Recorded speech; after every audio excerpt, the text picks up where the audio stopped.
I will be forever the myth. You're the king of kings, There's always a pecking order. The little peckers never mess with the big peckers. So I'm a rooster, and he's a chicken, so to speak. Season 3, Episode 3 of the Bodybuilding Legends Podcast is brought to you by our sponsors, Redcon One, Balanced Body Labs, Old School Labs, and Florida Alternative Medicine. All right, welcome everybody to another edition of the Bodybuilding Legends Podcast. I'm your host, John Hansen, and today we are continuing Season 3 where we are talking about the 1981 Mr. Olympia. And our guest this week, actually we have two guests, and they're very special guests. Dani Padilla, who was one of the outstanding bodybuilders of the 1980s. He was the original giant killer, and Dani, of course, was part of that 1981 Mr. Olympia. Many people thought Dani should have won. We just talked to Roger Schwab 2 weeks ago. He thought Dani should have won. John Balick, I think last week, thought Dani should have won. So we're going to be joined by Dani himself, along with his good friend Jim Rockell. And Jim was one of the top judges in the IFBB for many years. Jim owns a gym out in Rochester, New York, where Dani's from, and he's been good friends with Dani for probably 40 plus years. So we had both of them on the show, and we're going to have a really great interview. We got to talk to Dani not only about the 1981 Mr. Olympia, but also about his career. Because I never had a chance to interview Dani before, and it was a real honor for me to talk to him. I grew up reading about Dani. He got his start pretty much with the IFBB in 1975, and he had a great career, and I think he hit his absolute peak in 1981. So he's a great guy, great personality. He's got some real funny stories, so you're going to really love this interview. All right, I want to thank our sponsors, Redcon One, for sponsoring the show. With Redcon One, everybody wants to be a champion and everyone wants to be the best, but Redcon One, they believe in working hard at achieving your goals. Whether you're killing it in the gym or you're running a 6-minute mile, Redcon One has something for those willing to put in the work. They have a premium clinically dosed pre-workout called Total War that is the perfect companion to your workout to give you that extra push to break through your mental and physical barriers.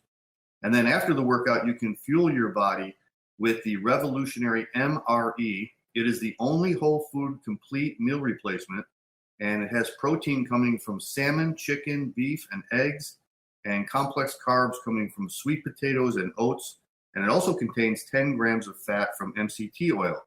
This is the best tasting complete meal you will ever have. So go to redcon1.com and try the very best that sports nutrition has to offer. Redcon One, the highest state of readiness. And as a tribute to the show, you can enter the discount code LEGENDS and get 15% off, 15% discount off your order.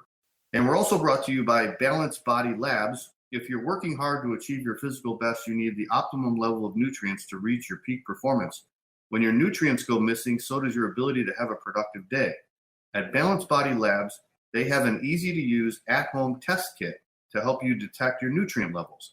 They offer 3 different categories of tests, one for endurance athletes, one for those training for a competition, and one for those trying to lose weight. So you just choose which test you're going to take, then you take the sample test at home, you mail the test kit back, and then you log on for your results. They will test for your vitamin levels, your amino acids, your testosterone levels, your cortisol levels, and your lactic acid levels. No more having to go to a doctor's office and going through a painful blood test. If you don't know what your nutrient levels are, you won't be able to perform at your optimum levels. Balanced Body Labs will get you there. Just log on to balancedbodylabs.com and sign up for your easy-to-use at-home testing kit today. All right, this is a big weekend in the bodybuilding world because the Mr. Olympia is taking place this weekend out in Las Vegas, the 2017 Mr. Olympia, along with all the other divisions, figure, fitness, bikini, classic physique, men's physique. Last night, we were recording the show on Saturday, so the finals are going to be tonight, but I watched the prejudging last night. It's on Amazon.com, and I got a really good idea of who's going to place where. And they did have the results of the classic physique, and I want to mention that Old School Labs' Breon Ansley himself, who I think was 3rd place or 4th place last year, Breon came through and won 1st place. So congratulations to Breon Ansley and to Old School Labs, our sponsor. And Breon looked fantastic. And Chris Bumstead from Canada was in 2nd place. Chris also looked amazing. Great legs, real small waist, great vacuum. I could see Chris winning this division also. George Peterson from New York, who won the very first Classic Physique Nationals last year. George came in really, really good. Also, it came in really ripped. He's got an incredible back. Arash Rabar from New York, who also placed very high last year. Many people thought he could have won it. He was in 4th place. He's got a great physique. And then Danny Hester, who was last year's winner in the Classic Physique Olympia. Danny took 5th place. So he dropped, but many people were expecting that. And as some of the commentators were saying, they could see that this division could have a different winner every year. It's really, really got a lot of potential. And it's kind of bringing back bodybuilding what it used to be, the classic days of bodybuilding. All these guys have very, very small waist. They have really, really great posing routines. They're all ripped. They were all in top condition. So I'm really excited. This is only the 2nd year they've had this division in the Olympia. So I see this thing really taking off and maybe even taking over bodybuilding in the next 3 to 5 years. And there's so much new talent coming up. A lot of these young guys like Breon Ansley, Chris Bumstead, and also Terrence Ruffin. I want to mention him. Terrence is amazing. He's from the Florida area. I think he just moved, actually, but he used to be from the Florida area. I've interviewed him a couple times. And Terrence has got a great physique, and he's a really big fan of old school bodybuilding. I know he listens to all my podcasts and he listens to all my interviews. So Terrence is really going to move up also. I can't remember where he was last year, 8th or 9th, but he moved up to 6th this year. And I see him being in the top 3 next year because they can't deny this guy much longer. He's got a great physique. So there's some really great talent coming in this. There's going to be a lot of new guys coming up that we don't even know about yet. So it's going to be a really great division. Some of the other divisions, Cindy Gillian, who was also from Florida, won the Figure Olympia, and this was her first win. She beat out Latoya Watts, who I think has won the title a couple times. And both of these girls have amazing, amazing physiques. Super small waist. I could have seen Latoya win it again. But Sydney was also a really fantastic competitor, fantastic physique. So congratulations to her.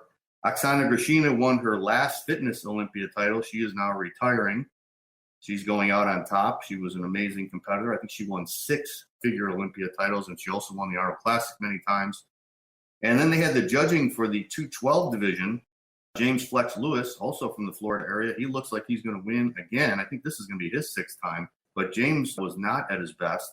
But he still, I think, with just his great genetics and stuff, he's probably got enough to win again. And then the guy from the Middle East who won the Arnold Classic this year, he looks like he's going to take 2nd. He's got an incredible upper body. And my friend Jose Raymond is right in the mix, too. He looks like he's going to place 3rd. So we will see the results of that tonight. And then in the Mr. Olympia contest, it looks like Phil Heath is going to win his 7th title, and he will tie Arnold Schwarzenegger's record for 7 overall Mr. Olympia wins. Phil is in great condition, as he was last year. He had a lot of confidence on stage, but he was really pushed this time by Big Ramy. And Ramy has all the potential in the world. We've been waiting for this guy to hit his peak, and I think he really came in his best condition ever. So it's a 2-day show, and the finals are going to be tonight on Saturday. So we're going to see what happens. I don't think Ramy's going to beat Phil Heath, but he definitely made it close, and he's got the potential to do it. So this is going to give him a lot of confidence. I think Ramy's going to be in 2nd place, but William Bonnick is also right there, and he's definitely in the top 3. They were calling these guys out at the final comparison of the prejudging, and they were all switching them around. They had Phil in the middle at first, then they put Big Ramy in the middle, and then William Bonnick. It's going to be really, really close. And William Bonnick is in amazing condition. This guy is super dense, super thick, and really in great condition. I could see him in 2nd place, too. So it's going to be really interesting. But that was definitely the top 3. And then with some of the other competitors, looks like Dexter Jackson, Mr. Reliable, he's going to be in about the 4th place position. Sean Roden was off this year. He came in bigger, I guess, to challenge Phil for the title, but he was definitely off condition. And I see him dropping down to 6th. He is not going to be in that top 2nd or 3rd spot like he has been in the last 4 years. Brandon Curry really surprised everybody. He came in great condition. He's much bigger than he used to be. I got him in 5th place. And then Nathan Diasha from England, from the United Kingdom, I got him in like the 7th place position. I think he's going to be battling it out with Sean Roden for that top 6 spot. And then after that, looks like Rowley Winkler is going to be in 8th, and Josh Lenardowitz from Australia, who just won the Tampa Pro, I got him in 9th place. He looks pretty good. I thought he'd come in a little better, but he, of course, went through that thing where he found Dallas McCarver, and he was living with him, so that was a tragedy. But Josh did come through, and he did represent. And Cedric McMillan was a big disappointment for me. I was hoping Cedric was going to be in that top 3. but he didn't look anything like he did at the Arnold. He was definitely off. So unfortunately, Cedric, again, all the potential in the world, I think he can unseat Phil Heath, but he just never seems to peak for the Olympia. I don't know why. All right, I want to mention a couple of shout-outs here, beginning some emails about the show. So I want to mention these people. One was Eric Burke. Eric wrote to us, and he said, "Hi, John. I'm loving your show. I watched the episodes before my training sessions in the morning, powerful motivators, and I'm wondering when part 2 of the Dorian and Samir interviews will be posted." Well, we are supposed to talk to Samir Bannout this week. He is at the Olympia, of course, so hopefully we'll get to talk to him this week. And Samir is going to join us for the podcast because he was at the 1981 Mr. Olympia, so I want to get his views on what went on there. Samir is also going to do my video interview. We did part 1 of the video interview a couple of years ago, so I want to do part 2 with him because we have to finish that up. So he promised that he would do both this coming week. We're also supposed to talk to Roy Callender this week, and Roy was another competitor who was in the 1981 Mr. Olympia. Roy has done a video interview with me where we talked about his whole career, but he said he would join me again for the podcast to talk about 1981 Olympia. We're also going to be talking this week, I think, to Gary Bartlett. And Gary is a top photographer in the bodybuilding world. He used to work for Muscle Mag International for Bob Kennedy, still in Canada, and he is at the Olympia also this weekend. And Gary was at the 1981 Olympia also. So we're going to talk to Gary and talk about his long, extensive career in the industry and also his views on the 1981 Olympia.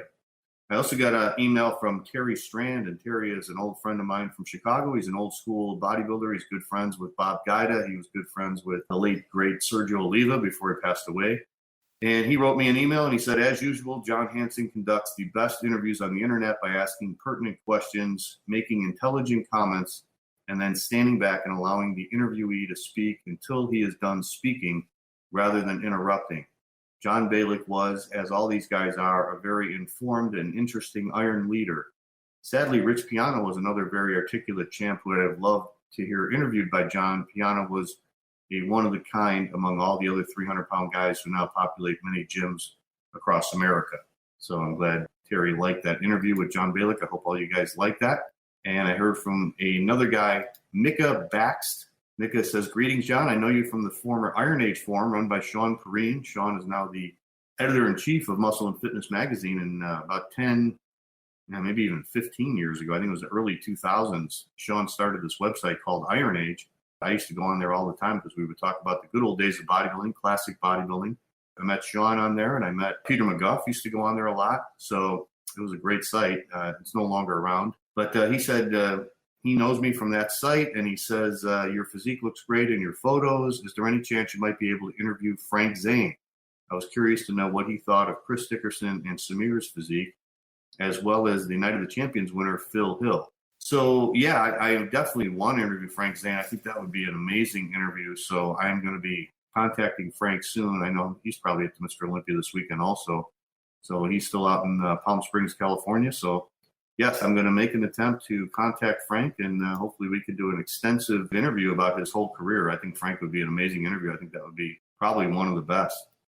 All right, and then I got another email from a guy named Craig Hartglass. He says, "Hi, John. I'm just now listening to your interview with John Balick, and I had to pause it a second to let you know how much I enjoy your interviews. I've been reading to write a while, but it never seemed to get around to it. Like you, I was an enormous fan in spirit, not mass, back in the 70s and even through the 90s. And I wanted to let you know how much of a thrill it is to have these lost times brought back to life. But I also wanted to let you know how much I appreciate all the work and preparation you put in. It's incredible how you take these guys through their careers, contest by contest, allowing the great stories to emerge organically and gently nudging them back on track after allowing long and often revealing tangents. Your prep and professionalism really stand out. I look forward to seeing and listening to more great interviews over the next years. I wanted to thank you for the massive effort and let you know that I, and I'm sure many of us, really appreciate it. Anyway, I've gone on long enough. Thanks, and keep up the great work." And then he says, "P.S. I really enjoy the training and nutrition bits. I know it may not be as interesting as their career highlights and all, especially when a long-admired pro tells about the moment of discovery that changed their physique and outlook seemingly overnight. I'm thinking specifically Gaspari explaining how he needed more carbs and calories and Dorian explaining how he came to realize that each time he increased volume or frequency, he would begin to shrink and get weaker. I am partial to this, I suppose, because I did not figure out my own body until I was about 30, having started training at 14. And when I did, the changes came almost overnight. Suddenly people were telling me I had such great genetics. All right, so thanks to Craig Hartglass from Connecticut. I appreciate all those compliments, Craig. And I appreciate all your emails, so keep those emails coming in. I appreciate all you guys' comments and what you have to say about the show, and I'm glad you're enjoying it. I'm really enjoying doing it. So go to bodybuildinglegendshow.com, and you can see all my video interviews. I have about, like I said, 22, 23 interviews up there right now. You can check those out, as well as listening every week to the podcast. And as far as the Dorian Yates Part 2 interview, I want to address that because I'm getting a lot of emails about that. I guess some of the video clips that I've used on there, which were from the original Joe Weider videos, I think some of those rights were bought out by London Real, who did a series of interviews with Dorian.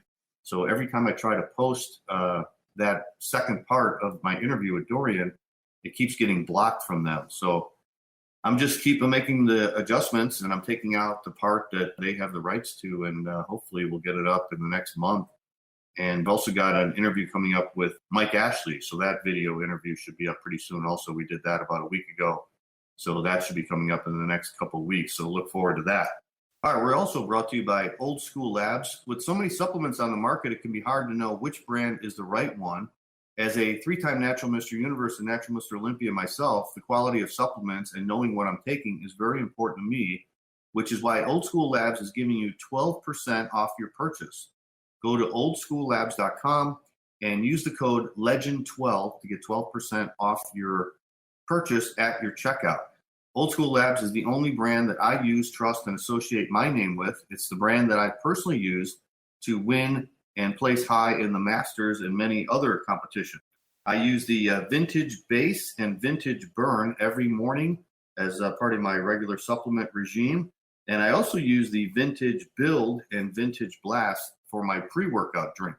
So Old School Labs is a brand you can trust, and it values the golden era of bodybuilding. And Breon Ansley, as I mentioned before, is represented by Old School Labs. Breon was the winner this year of the Olympia Classic Physique divisions. Breon has got a great physique, and we look forward to seeing him win more Olympias. He is represented by Old School Labs along with Sergio Oliva Jr. So go to oldschoollabs.com. It's the brand you can trust, and it values the golden era of bodybuilding. For great results, keep it old school. And we're also brought to you by Florida Alternative Medicine, where age is just a number. If you want to feel great, optimize your energy levels, burn fat, and balance your hormone levels to maximize your potential, then go see the experts at Florida Alternative Medicine and Weight Loss. They have a certified and knowledgeable staff that will work with you to achieve your goals and get you the results you've been looking for. They offer a wide range of services to ensure that you will not only look and feel amazing, but be comfortable knowing that they're there for you every step of the way. They also offer very competitive pricing along with their quality products and services. Those are just a few additional reasons to give them a call. So call them for more information and experience firsthand what sets them apart from the rest. Go to their website, flalternativemed.com, and use the promotion code LEGEND for a free consultation, and you'll get 20% off all packages. That's Florida Alternative Medicine. All right, I want to thank all of our sponsors, and thank you guys again for tuning in. And here is a really entertaining interview with Dani Padilla and Jim Rockell, where we talk about the 1981 Mr. Olympia. All right, welcome to the Bodybuilding Legends Podcast. And my special guest this week, we have two guests on the line, Jim Rockell, who was an IFBB judge for many, many years. And he's also good friends with the great bodybuilder Dani Padilla. And both Jim and Dani are on the line with us. Hey, guys, thanks for joining us. How you doing? It's a pleasure to be here. All right. Pleasure to have you guys. Well, Jim, let's start with you, if we could, real quick. Were you a judge at the 1981 Olympia? I know you and Dani are really good friends, and you judged for many years. Were you a judge at that show? No, I wasn't. I wasn't a pro judge at that time. Okay. So you were just at the show, and were you there with Dani? No, Dani was with who? Who were you with? I was with just a bunch of guys from the area. I think Pete Procopio there, Larry Baker. Well, Dani, let's talk a little bit about your career. I know we're going to talk about the 81 Olympia, which you were a big part of. But when you started with the IFBB, I believe that was around 1975, you were pretty much a big hit right off the start, right? Because you won the Mr. USA that year, and Joe Weider started featuring you in the magazines right off the bat. Yeah, it was a blessing because what had happened was I competed in the AAU for many years, and I did a couple shows, and then basically one day they said to me, listen, you're a good guy, you got a great physique, but you're too little, you're never going to make it in bodybuilding. Mm-hmm. And John Balick at the time was a photographer at the time. He's beginning his career, and he said to me, wow, you got a great physique. I hope you're not going to give it up. If I was you, I'd look in the direction of the IFBB. Okay. So I set my guns in that direction, and my first show, believe it or not, was in Madison Square Garden, Mr. USA, and all the greats were there. Yeah. Yeah, and then I started bodybuilding right around that time, Danny, and I remember you were in the magazines, and they were saying how great you were and, that you had all the potential in the world. Yeah, I was lucky because at 5'2", you just don't. It's hard, and I was blessed in the sense of I knew I couldn't out-muscle every guy, but I could out-purdy him. So I believed in working the whole body, so from the ankles right up. Mm-hmm. And so when I would get on stage, you could never tell my height until I was next to somebody. Right. You could never guess my height. And then later that year, Danny, you were chosen to go to Pretoria, South Africa, correct, to compete in the Mr. Universe. Yeah, well, that was another, listen, I call it the Trail of Tears for me. Because, I legally, I was the lightweight representation for Mr. Universe. Legally, right. I in that show because I won the USA. And Joe Weider flew me to L.A., and believe it or not, I did some pump and iron video. In fact, that was where I first saw Mike Mentzer. He's in the background. A lot of people don't know that, but he was there. Mm-hmm. And all trained and got ready for the show. We flew to Africa a week before the show. And then the morning of the show, I was told that I wasn't going to compete. I was devastated. I couldn't believe it. I ate breakfast. I went to get on the bus. They said, listen, you're not going to be allowed to compete. I said, well, what's this about? And nobody would explain anything to me. And then, of course, I went to Ben, and he was like, he had no answer. He was upset. I was upset. I wanted to choke him, so they had to drag me away. And I'm sitting there with Oscar State at the doorway, and he's saying to me, aren't you going to compete? And I said, well, America doesn't want me on their team after they chose me. And so Oscar State said, well, what do you mean they don't want you? I said, well, aren't you part of this? He goes, no, I don't know what you're talking about. You're on the chart. You have to be on that. And they did. So the guy from Portugal, coach, was walking by, and he said to me, are you not? I said, nobody wants me. He says, we'll take you. We don't have a lightweight. So Oscar says to me, I don't know how we could do this. He says, where was your, parents? I said, well, my dad was born in Spain. My mother was in Puerto Rico, and he had to cross through Portugal to get there, right? So he said, sorry, that dumb, we're going to let you in. And if you look at photos, I'm carrying the banner for Portugal. Really? Wow. So now Arnold and the guys are laughing their head off. They're looking. They say, how the hell did he get it? And the funny thing about it was, it wasn't until years later because I was blaming poor Ed Jubenville. Uh-huh. And because, he was the coach for us. And at that time, we had Ken Waller, myself in the light, and Robbie in the middle. So it would have been in the sport, we would have been the first team ever to win all three divisions. Right. Mike Katz and Ken Waller. And so they put two heavyweights. And the process was supposed to be that he would and Waller would pose down, and they would pick one of them. Instead, they put them both in. And what I was told 20 years later was that it was possibly Butler from Pump and Iron who said, why not put the two heavyweights and let's get rid of Danny because he's young and he's good and he can come back next year. So I got on Portugal's team, and basically I was winning. I would have won the universe. Yeah. And they stopped the show, and they stripped me again. I was kicked out. So were you actually in the prejudging then, Danny? Or did you get up there and you were posing? I won round one, round two. I was going to be Mr. Universe, and then I think New England protested. They had to stop, and they stripped me. Yeah. The eventual winner of the short class, he came from England, right? Will Sylvester? Yeah, you got it. Going to get beat that night. So it's the story of my life. Yeah, I always wondered what happened with that, because I remember you were in the movie Pumping Iron, where you guys were talking about Ed Corney and Franco posing. Yeah, I was in the whole movie, and then a lot of it was taken out because it was an embarrassment to the IFBB. They were not going to. They can't show it. If I could get the original cut, what a lot of fun I would have. Well, you had a fantastic career. You took first in your short class in the Mr. America in '76, and then you ended up winning the Mr. America, beating out Roger Callard and Pete Grubkowski in '77, and then you won the Universe that year, right? That was another trail of tears. After I had won the show, there was a little protest, because, they were upset that Roger didn't win. Mm-hmm. Well, I was in the shower. I had to come back out and pose again. Really? You had to pose again? I had to pose again. I had soap in my hair. That story never got out either, but it was true. Who was protesting that? I think Roger, and I think at the time he had Arnold pushing for him because he was Arnold's training partner. They were kind of trying to nudge, and I was elected again, Mr. America. Frank Zane, the guy said, nah, he's the winner. We're not taking him out.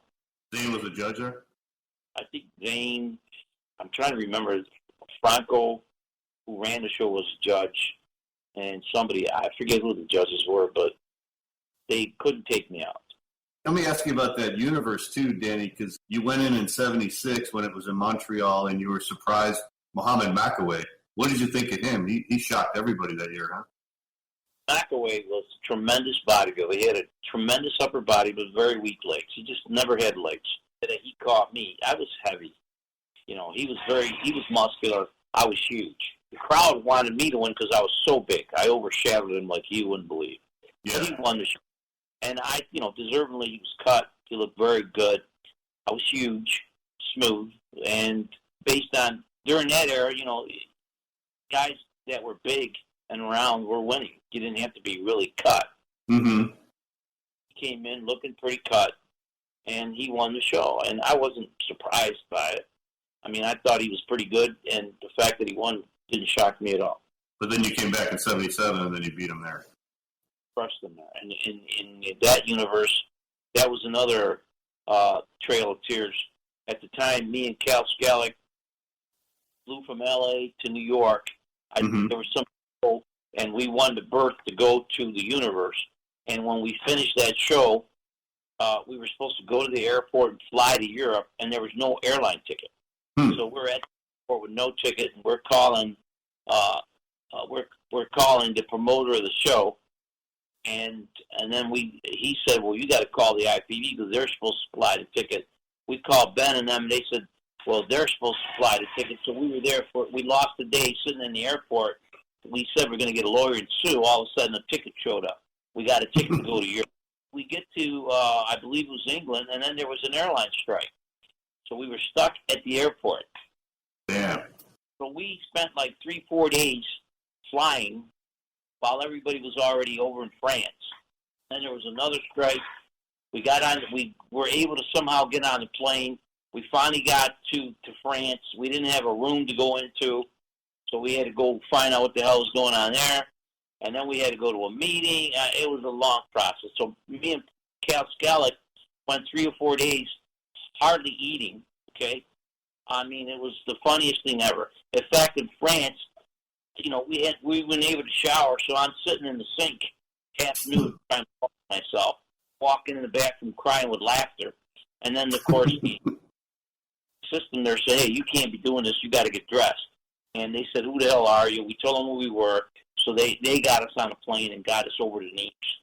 And then another shock win because I beat McCowie. That was shocking. And then, of course, Kelly, he beat Mike Menser, which was, everybody thought Mike was going to win that night. He got beat. So Mike wasn't in the airport with you guys, huh? Did he get flown out separately? He was there prepped like he won the show. How did you get along with Cal? He was always a favorite bodybuilder of mine when I was growing up, and I thought it was great when he beat Menser in that universe because it was such an upset. I got along with everybody, but I helped Cal Scalick maintain and fight for the right because, it was tough what we went through. We were helping each other. And Mike was one of my best friends back then. good friend of mine. So it was like I was all about the time, I got to stay in shape. So we barely ate. We were on low carbs. And then that fact, we got in. Finally, we got to our room Thursday. Friday we had to get ready to get ready for the show. So we were walking around and doing jogging to make sure. And then there was the weigh-in. And in fact, when I got weighed in that morning, I talked to McCowie. He came over, said to me, "You want chocolate?" And I said, "No, I'm okay." And I was eating peanut butter and jelly. He says to me, "Should you be eating that? Aren't you afraid?" I said, "Champions can eat anything they want. I'm not worried about it." So then it was funny because they made you strip to weigh yourself back then. Uh-huh. That on the scale. And with my outfit on, I weighed 163. They made me strip. They said, no, everybody has to be in there. They made us, strip. It is basically to look at the guys.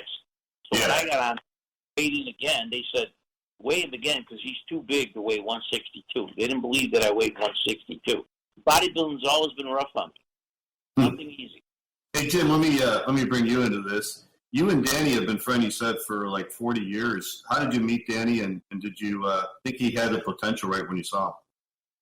Oh, yeah. Danny was, by the time I got involved with everything, Danny was already a household name around here in Rochester. Okay. Training at the YMCA and then training at the Turner's Club and eventually coming over to my place when I opened up in 1977. Okay. So what did you think when you first saw Danny? Well, impressive as hell. Let's put it that way. Danny, in my opinion, has always had probably the best body of all time in terms of symmetrical balance and proportions, and even with muscle size on that particular frame. He's got no weaknesses, and I can't think of any other bodybuilder that I've ever judged or seen that has had no weaknesses. And I've judged and had judged all of the top guys. So. And what was great about that golden era of bodybuilding back in the 70s and even the 80s was it seems like the judging appreciated people who were symmetrical and who had great physiques, no matter how tall they were or no matter how big they were, where it seems like, over the last few decades, it's morphed into, just how big you are. And if you're not a certain size, you get overlooked, where there was a lot of great physiques in the 70s and 80s who were appreciated for their symmetry and their size and for their proportions. Exactly. Today, it's gone the way of the transformer, as I call it. It's just terrible. I don't like to look at all. Yeah. I don't care for those extensions in the stomach and all the oil that's being used by these guys, all the insulin they're using, and all this other stuff. They're all risking their lives. Danny, when you were around back then in the 70s and you went to Gold's Gym and you said you got along with everybody, what was everybody's feeling about your physique? Did everybody tell you that you had a great physique and that you could win it all?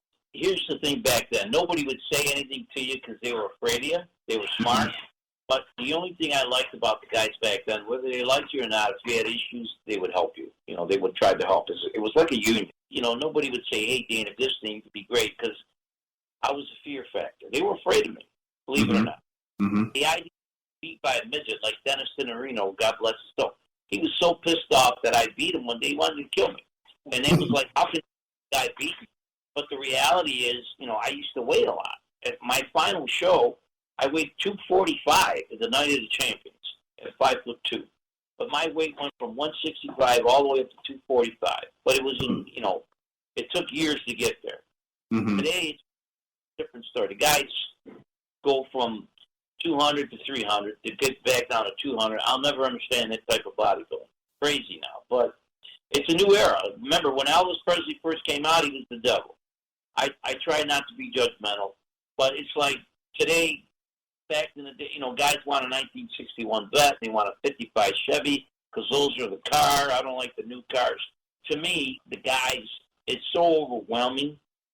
I don't see them very athletic. I don't see anybody doing great posing routines, and part of this thing was entertainment, Mm-hmm. So a guy walking, barely walking, breathing, falling, or fainting before prejudging, to me, is not entertainment. The other thing I don't like is you can't have 30 of the best bodybuilders in the world. You got to have 10. That should be a powerful Mr. Olympia. You got too many bodies up there now. Right. How long right. posing routine? They don't pose, so it's gotten pretty boring. Let me jump in on that, John, and I'll be judgmental. Okay. Okay. Because you know where I've been sitting for many years. As a head judge, I used to have to pace myself when these guys were up there because they could never go through two sessions of turns or posing. They'd be all winded. And I'm going to ask you, what kind of an athlete is that? They can't do that. Mm-hmm. Right. Okay? That to me was, as Danny said, that's one of the worst things that exists. And they don't pose. They point at the audience and throw them by, walk over to the other side of the stage, turn their ear or whatever they're going to do with that, and think they're going to get some kind of applause. I mean, it's ridiculous. The guys of Danny's era appreciated what bodybuilding was all about and what it should be about. Not about this huge size and these mass monsters and who's going to be the first guy to be on stage at 300 pounds in the Olympia. Who cares? And like you said, Jim, the posing was so important back then. I remember, I was competing back in the 80s also, and I remember everybody then, all the competitors, we spent so much time on our posing routine for months before a contest because it was just required of everybody. Everybody had if you weren't a good poser, I think you were looked down on back then. Oh, exactly. And Danny, one of Danny's good friends was Ed Corney, and I used to love watching Eddie pose, and he was magnificent, and everything was and you could tell he spent time on it. He had a great body. He was older than most of the other guys, but he definitely performed well. Mm-hmm. And then being a professional, you got a guy like Frank Zane who could come out and stand on that stage, and you knew he was the winner. He didn't have to move. Yeah. Never broke the pose, and he was a professional, and that's what these guys were all about, and they understood what bodybuilding was about. Not about that anymore. Hey, Danny, talk a little bit about your time in Southern California. Especially, was the first time you went out there, was that in 1975? Yeah, 1975 was the first time I went out there. And at the time, when I went out there, you had the original Gold's Gym. 6 months to a year later, they sold it. But I got to see the original Gold's Gym, and all the guys that were out there. And at the time, it was Franco, who had a tremendous physique. And all my heroes were there. I got to see Dave Draper, Larry Scott, Robbie, Arnold, and Ken Waller. It was like a dream come true. It was dreams I ever had. All of a sudden, I was there. So it was incredible. Yeah, I was going to ask you about that because I would think you would be reading about all those guys in the magazines, right, when you were starting out. So it had to be a great experience just hanging out with them and working out. And the camaraderie looked so great back then. Well, you know what? It was true because it was. The guys all got along. I mean, once in a while you had an argument, but the only time it got a little rough was right before a show. And even then it wasn't fun, I'm going to beat you. Got to get ready. Or, Arnold would bust your balls and say, are you getting ready for the show? Because it must be the next show because your diet ain't working too good. Right. But we still had fun. It was cool. Once in a while, but they were under control. Today, the guys don't even want to talk to you. Yeah. I feel sorry for the public. To me, bodybuilding back then was, you had 3 rounds. There was the symmetry rounds. There was the rounds where the judges had to look at you, and then there was the display of the body. You had to be able to display a body, so you had to be a functioning athlete in your own kind of way. And if you couldn't go from pose to pose, then basically, you got beat sometimes. You might have had a muscular body, but if you couldn't display it, it was held against you. Today, it's like Jimmy said, they don't really pose. They do one shot, walk over, hold their breath, they can make another shot, walk over to do another shot. And so it's kind of boring, kind of boring. And again, let me repeat myself. I just think back then you had 10, 15 of the best bodies in the world, and you got it down to 10 guys. And if you had 10 real good guys who had good posing routines, it was a long show. I can't imagine 20, 25, 30. That's crazy. Also, what you just said about the different rounds, I think that's important, too. I just did an interview a couple of weeks ago with Dorian Yates, and he was saying how each round was important. So that meant your symmetry round was really important, and then the posing round was also judged. So you had 3 different rounds. It wasn't just the muscularity round.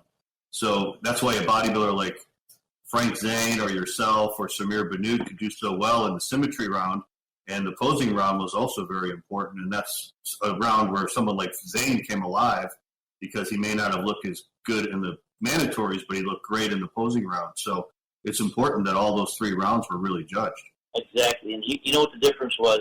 Guys like Zane, myself, Arnold, Franco, we could hold a shot and make it look easy. We were dying, but we made it look easy, very professional. These guys can't hold their shots. I don't blame them because when you weigh 350 pounds, you know, you got to get tired. But these guys can't hold their shots. You have to get a real good comparison. So, Danny, when you started your pro career in 1978, tell us a little bit about competing in the Olympia in like 78, 79 when it was in Columbus, Ohio, and Zane won both of those shows. What were your memories from back then? Well, see, for me, I always felt like if I was able to win the universe in 1975 like I should have, then I would have gotten to the Olympia, earlier. So it would have gave me more time to mature into the sport.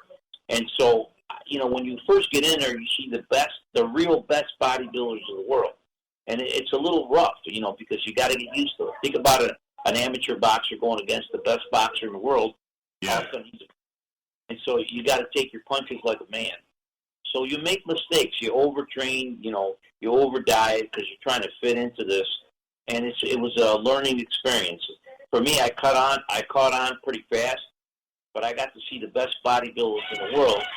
And it was great information to see how they pumped up, what they were eating during prejudging. So you learned a lot. You learned a lot about yourself, and then you also learned a lot about the other guys so that you could create a program that was going to fit you and help you do better for your next show. What did you think of Zane when he won those shows, 78 and 79?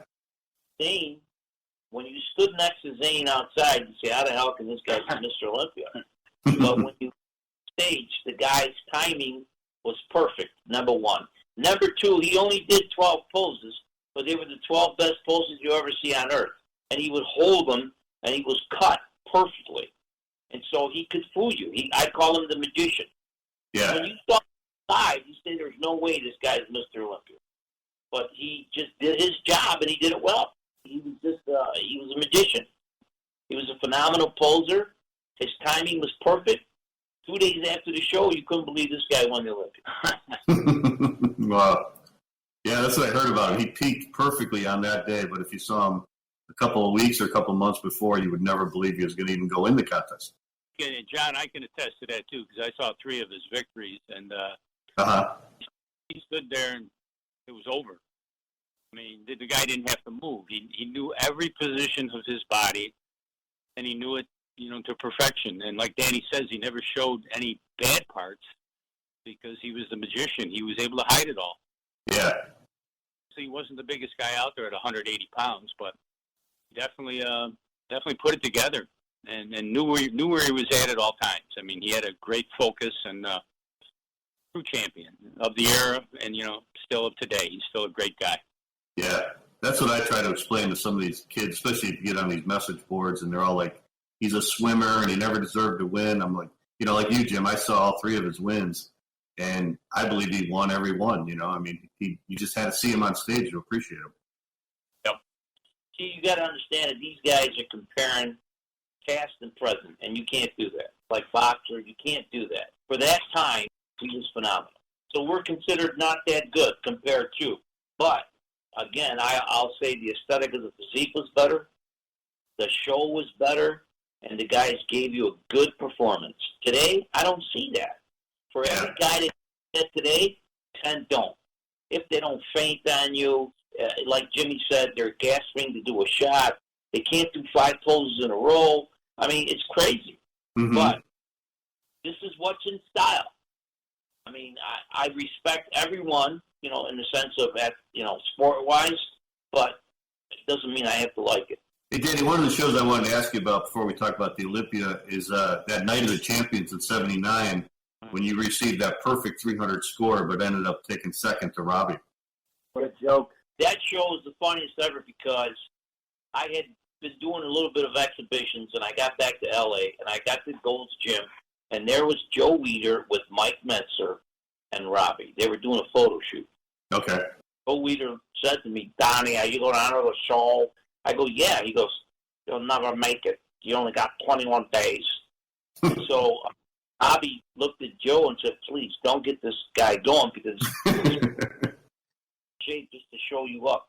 Right. And So I said, oh, my God, I got to get in shape for the show. And at the time, Casey and Mike Menser had received a 300 score, perfect score.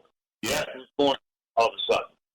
So I starved myself, I had an egg for breakfast, a piece of fried chicken with salad for lunch, a piece of fried chicken for dinner, and lots of water, and starved. Got in pretty good shape for that show. And so I'm on the plane, and there's Joe Weider sitting next to me. And 3 days before the show, Joe had said, is there any way we could do a photo shot? And I said, yeah, I guess. And that's where you see me in the shorts, and the legs were ripped, Mm-hmm. the hair, hanging. I had the long hair at the time before I got a haircut. I was in tremendous shape. Yeah, you were. I was in pretty good shape. So I get on the plane with Joe Weider and the guys around there, and Joe Weider says, aren't you going to eat it? I go, nah, I'm going to have a Snickers bar. And Joe's like, are you crazy? You're getting ready for the show? I said, Joe, it doesn't matter. I'm in great shape. So I ate a Snickers bar in front of Joe just to piss him off. And so now we get to the show, and the first thing we do is we have a meeting, and they say to us, look, this is the first time we're ever going to do a pose down. We've never done a pose down before. He said, but this is for entertainment only. This has got nothing to do with judging the show. Okay. So that's what we were told. So that night, I decided to pose as a record short people. Right. All right? Randy Newman. I got out there, and I posed as short people, and the audience went nuts. I had to come out twice because they went nuts. They gave me a standing ovation. Wow. Right after me was Ed Corney, who I forget, he's one of the best posers ever. And then right after that, poor Mike had to go out. He said, do I really want to come out after you two guys? And Mike wasn't in that shape. Robbie was in great shape, but again, I thought his legs were weak. Mm-hmm. So now, for every round I got 300, I got 20. So I said, hell, I'm the winner. So now they said, okay, there's going to be a pose down between you guys.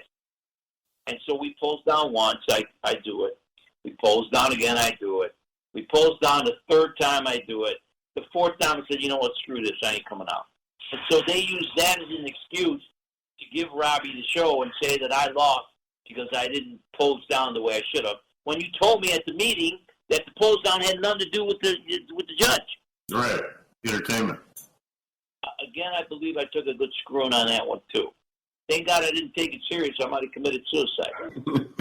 Work for a living. I always said bodybuilding is fun. I want to be the greatest ever, but I'm not going to take it to the point where I'm going to kill people around me because my whole life can't be that.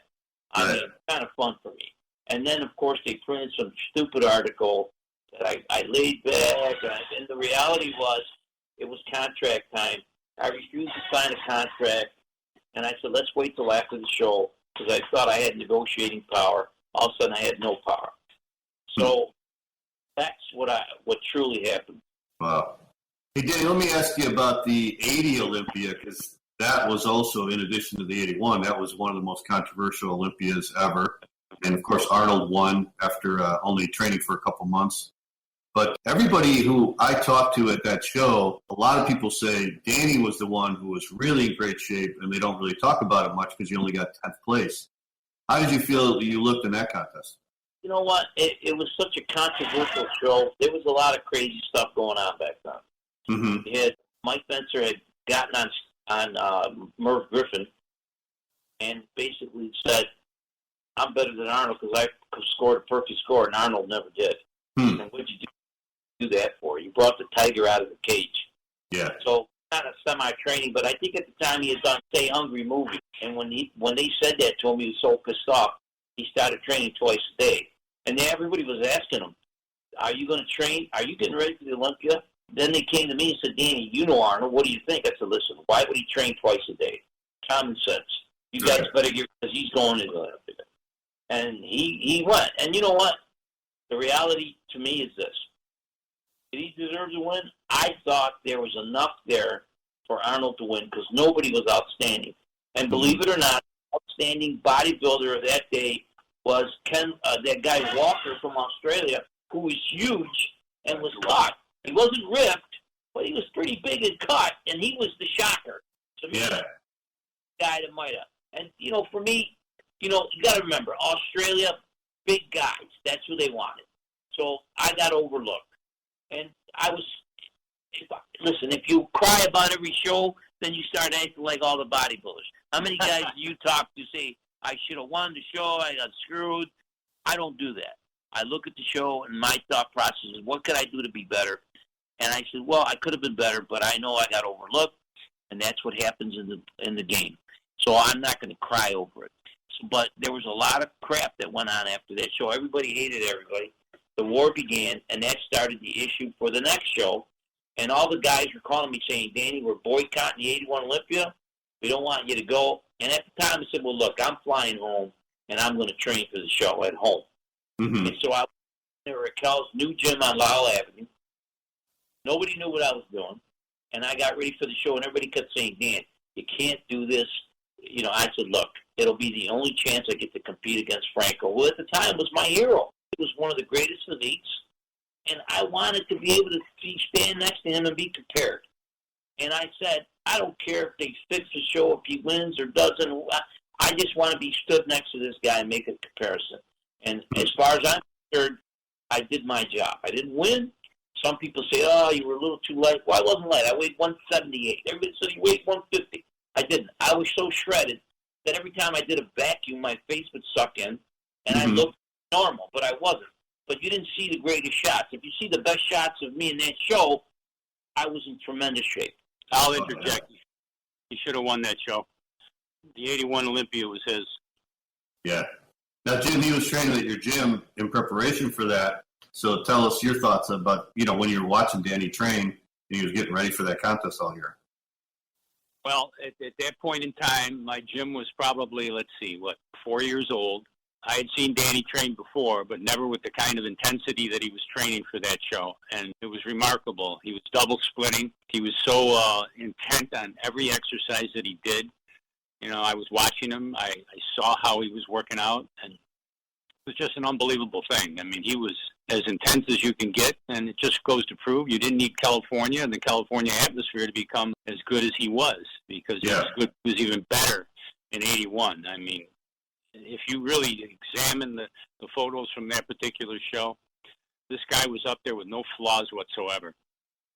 Didn't matter the weight, the size was there, the muscle density was there, the shape was there, the proportion was there. It was all there. Mm-hmm. And if you look at the other competitors, they all had weaknesses. And I can go every, because I was there. I saw it. Unbelievable intensity that's, I don't think has ever been matched in this town. I know Pete Gronkowski would train for 3 to 4 hours, but never with the intensity that Danny put in the hour or an hour and a half that he would train. And just incredible. Twice a day, sometimes 3 times a day. So, Danny, was your motivation just to stand on stage with Franco, or did you think you had a shot at winning it? I had 3 motivations. First of all, I wanted to prove everybody wrong that you needed to consume. Everybody with this crap about 200 to 300 grams of protein. I said no. The other thing I proved everybody wrong was they used to say you can't do any aerobics because you'll shrink up and be nothing. Mm-hmm. And then number 2, you have to be in California to train to be any good. The only thing they proved that you had to be in California was the top 3 guys were from California. So that was the only difference. Mm-hmm. But one of the judges was from Canada, and I asked him, listen, what was wrong with my body? He said, well, your hamstrings were big enough. I said, really? Well, Franco had 1 leg, so how did he beat me with, so obviously this guy didn't know what he was talking about. Were my hamstrings huge? No. I'm 5'2". How big do you want my hamstrings? It was all about balance. And, for me, I look at photos, and there's a lot of photos that you this because they kind of put them away. They didn't want you to see them. I thought if I'm not winning, I should be second, and it didn't work that way. I don't know how Franco won. To me, Chris Dickerson shouldn't have been second. Tommy had a tremendous physique, but it was, huge legs, upper body was the best I'd ever seen it. And balance-wise, for him, it was the best he's ever been balance-wise, but to me, it was still off. And there was guys like, I think his name Walzlek. He could have been up there. He was pretty cut. And there was another guy, I forget his name. He was a black gentleman who looked tremendous. He was top. He could have been up there. So, flawed show, flawed judging. What are you going to do? Yeah. What did you do different in your training that year, Danny? You said you added aerobics. Did you ever do aerobics before? Because I know aerobics wasn't that popular back in the 70s. I did a little bit of aerobics, but for that show, what I did was ate tons of carbs. Okay. I would run 5 to 10 miles 3 times a week. Okay. So I was an athlete. I could run. I could do anything. So, and then as I got closer to the show, 6 to 8 weeks, I cut the aerobics down, switched the diet around a little bit. So I didn't believe in starvation to the last 14 days because it's no fun to train on on an stomach. You just can't do it. Mm-hmm. We've been train hard, but eat. It's like you can't think you're going to Buffalo in a car 200 miles and with a gallon of gas. It ain't going to happen. Guys today are doing what I did, except they're taking it to the extreme. Yeah. And you mentioned protein. Did you cut down on your protein a little bit? Yeah, I never went past 100 grams of protein a day. Really? I never went past 100 grams of protein. So as you're getting ready for the show, Danny, were you getting really excited because you had to feel like, this is definitely going to be your best look ever? Oh, I was elated because the last 10 days of my show, I went from 2,500 calories to 2,000 to 1,500 to 1,000 calories. So I carbo depleted, and then I ate carbs Tuesday, Wednesday, Thursday, Friday. So I carved up. I walked into this show. I was ready. I was full of life. I felt wonderful. And the guy, Tony, who was training with Franco, said, Danny, I hear you're in shape and you know what's going on here. I said, I don't care. I just want to compete. So he says, lift your shirt up. And when I lifted my shirt up, he goes, oh, my God. He ran right over Arnold. And Arnold said, lift your shirt up. And he says, oh, my God. So believe it or not, Arnold tried to talk Franco into dropping out of the show. Really? Wow. I know that, but he said, I don't know. These guys all look pretty good. And Franco kept saying, I got this. Don't worry about it. I got this. I'm ready. So Arnold's opinion, which he'll never tell you that, of course, he's got a chance to get beat. When he saw me and he saw how good Tommy was, and Roy Callender was in pretty good shape. Mm-hmm. So it was a great, interesting show. And for me, obviously, I did something right because it's 100 years later, and people are still talking about the 81 Olympia. Right. Did Mike Menser and Frank Zane and Boyer try to get you to boycott it like they were? Absolutely. They got a hold of me and said, we're going to boycott, and this is why. Basically, they mentioned that they thought the show might be fixed, and look what happened in the Arnold show. They're going to do the same thing with Franco. We're all boycotting. And you know what? It was in my backyard. I was home. It's the last chance I'll ever get to compete, just get compared to Franco. Yeah. At the time, he was, for me, a tremendous physique. But he wasn't the best that he could be. But they were putting it out there like he was ready. So I said, well, I'm ready. And personally, for me, his upper body looked okay, but he had a bad leg and the right pec. We know that he had that. I know, and it wasn't gut. And it wasn't the Franco that I was used to seeing. Because Franco, in his prime, was the man. Mm-hmm. What was it like backstage when you guys were all pumping up? I mean, did Franco let on how great he thought you looked, or did anybody else let on how great you looked? Separated himself from the guys. Mm-hmm. I'll never forget he was doing chin-ups and the thing broke off the wall. I mean, he was nervous. Right. I was relaxed saying, bring it on. Tommy was on the floor, poor guy, cramping up. And Franco just looked at him and walked away. And I tried to help Tommy, but, at the time he was working with Arnold a little bit, so I could, Franco probably was a little upset with that. Mm-hmm. So Tommy looked pretty good, and Franco was a little nervous, but I guess he knew that or the thought process was I can't lose. Yeah. So what did you feel after the prejudging, Danny? I mean, because back then I remember there was a lot of comparisons. Jim, I'm sure you were there. You could attest to this. And they did a lot of comparisons in the symmetry round, a lot of comparisons in the mandatories. What was the feeling when you walked out of there after the prejudging? Did you feel like, this was your show?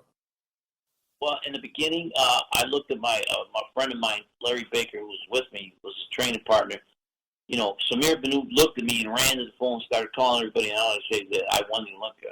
So Larry said to me, going to win. Everybody's talking about it. I said, Larry, I'm lucky if I get fifth. He says, what are you talking about? I said, if this is what everybody's crying about, I'm going to have to be knocked down to fifth place because you're not going to put me next to Franco second and say that he won. It's not going to look good. So let's put the bodies where he could possibly be. And that's where Dickerson got in there. I mean, Dickerson looked good, but, he had his flaws. And Tommy looked good, but he had his flaws. Mm-hmm. Roy Kell good, but his legs were weak. And then there was me. So that's the way I saw it. And I never thought I was going to win because I could tell by the way they were moving me around in the prejudging. And what I kept doing was walking out of line and just posing in front of Franco. So I did that times. And the audience went nuts. And then they said to me, if you do that again, we're going to deduct the point. And I said, I don't care. We know what's going on here. So I was disruptive that night, but we gave the audience a great show. I made goals down 3 times, and it was only the first round. I had a lot of fun, and it was an experience I'll never forget. Yeah. Jim, what did you feel after the prejudging? At the prejudging? Yeah, after it was all over, you saw all the comparisons and everything. You saw how great Danny looked. Disappointing for Dan because he's already been through so much at such a young, with such a young career, and you get your taste of politics. I think I'd call it early on, especially when Franco could win a show like that with virtually no legs whatsoever, and I guess the expression is bitch tit, and among others. Not that I don't respect Franco. I thought he was a great bodybuilder in his time, as I did Tom Platz. Tom Platz definitely came in tremendous conditioning, but with no balance. Tom always was so far out of line with the legs that he couldn't win, really, if you were judging it as a strict bodybuilding, symmetrical, proportional event. So it was disappointing. With Danny, everything was there. John, everything was perfect. I mean, I've got pictures that I put up in my gym just the other day that are just remarkable. You look and you reflect back on those days, it's just, you ask yourself, how the hell did it happen? How was he not, chosen that night? And then, that's the luck of the game, I guess you'd call it sometimes. And but very disappointing because he should have been Mr. Olympia. Yeah, it is amazing when you think about it. That was over 35 years ago.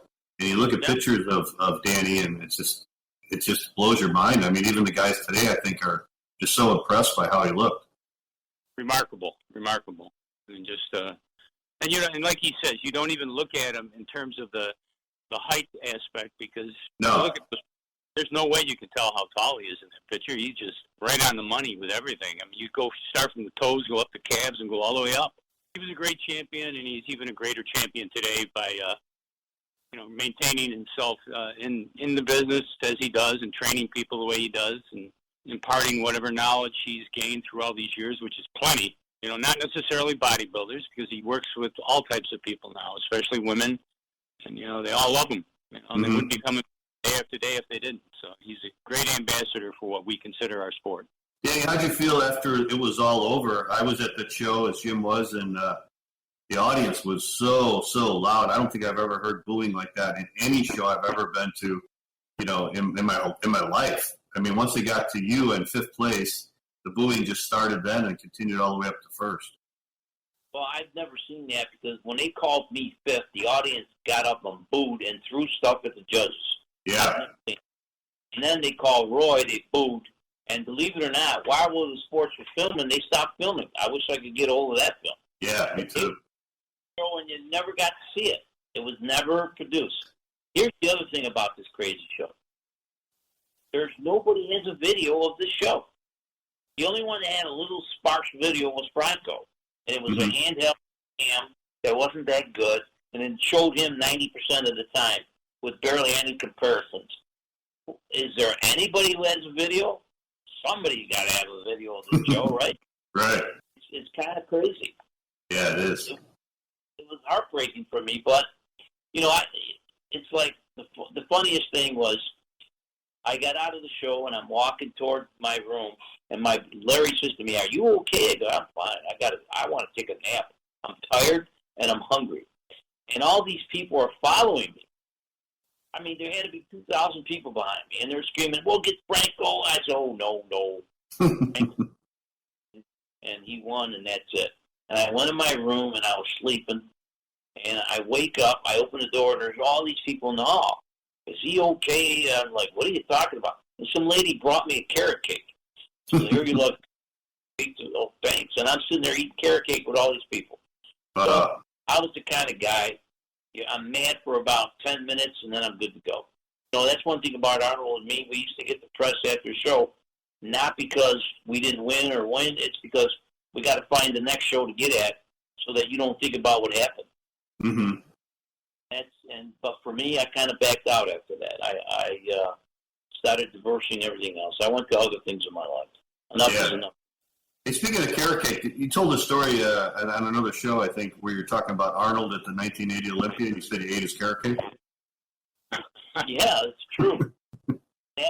I'll never forget it because he brought this cake, and he had this guy watching. This poor guy walked away, and I ate it. It was in Australia. This poor guy got in all kinds of trouble. I ate most of the cake and left Arnold a little bit. Be the winner, so he'll be able to get himself another one around. And it's a true story. Ironically, I think that cake is still affecting Arnold right now. Well, listen, guys, it was great to talk to you, Danny. I never had a chance to talk to you, and I always admired you growing up through the years. And like I said, I got to see you many times with Mr. Olympia, especially that 81 Olympia. It was great to finally talk to you and hear your stories. And Jim, I want to thank you for setting this all up and for getting a chance to talk to you as well. I really appreciate you guys joining us. You're welcome, John. Thank you. It's a pleasure. We'll do it again someday. All right. Thank you very much, Danny and Jim Rockell. Appreciate it, guys. Thanks, John. Have a good day. All right. Thanks. You too. All right. Thank you again for joining us for another episode of the Bodybuilding Legends Podcast. Thanks again so much to Dani Padilla and Jim Rockell for that great interview. I really had a great time talking to those guys. Join us next week for another episode where we will continue talking about the 1981 Mr. Olympia. And I want to thank our sponsors again, Redcon One, Balanced Body Labs, Old School Labs, and Florida Alternative Medicine. We will see you guys next week on the Bodybuilding Legends Podcast. Take care.